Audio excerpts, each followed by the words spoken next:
Perimet dhe frutat janë rritur sërish këtë të hënë në tregjet me pakicë në kryeqytet.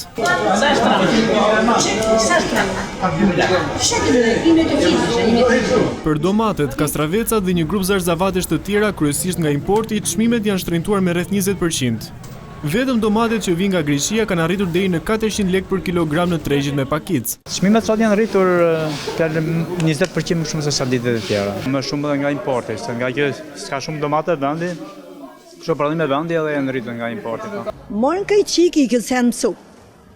Janë mësu më këtë tërbjetën, e din që është ngrit. Vetëm thotë kesh mall të mirë. Ndërkohë, sipas ekspertëve, aktualisht ndodhemi përballë një rritje më shumë abuzive të çmimeve se sa një shtrenjtim të justifikuar nga rritja e çmimit të naftës në vend. Ka një rritje në fakt prej 2-3 javësh, ka një rritje të frikshme, nëse flasim vetëm për fruta e perimet, por sigurisht edhe shumë produkte tjera.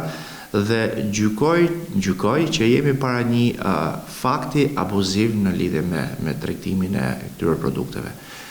Shumica e produkteve perime sot janë nga importi dhe kryesisht nga Greqia ose maksimumit deri në Turqi, të cilat nuk janë ndikuar as nga lufta në Iran, as nga bllokimi i ngushticës së Hormuzit. Ndërsa për çmimet e produkteve vendase që pritet të dalin së shpejti në treg, rritja konsiderohet më justifikuar sipas ekspertëve.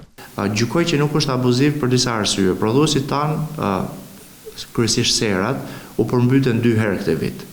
Dhe si pasojë ata kanë dalë me një treg me një çmim shumë të lartë në treg, pra po shesin, dhe nga janë më vjen edhe mirë për ta sepse gjatë gjithë kohës ata janë njerëzit që lodhen më shumë dhe fitojnë më pak.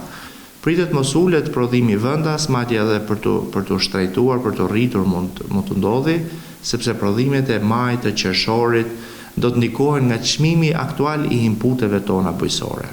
Në këtë situatë, ndërsa qytetarët përballen çdo ditë me çmime gjithnjë më të larta në treg, ekspertët kërkojnë më shumë kontroll dhe transparencë në zinxhirin e furnizimit për të shmangur abuzimet.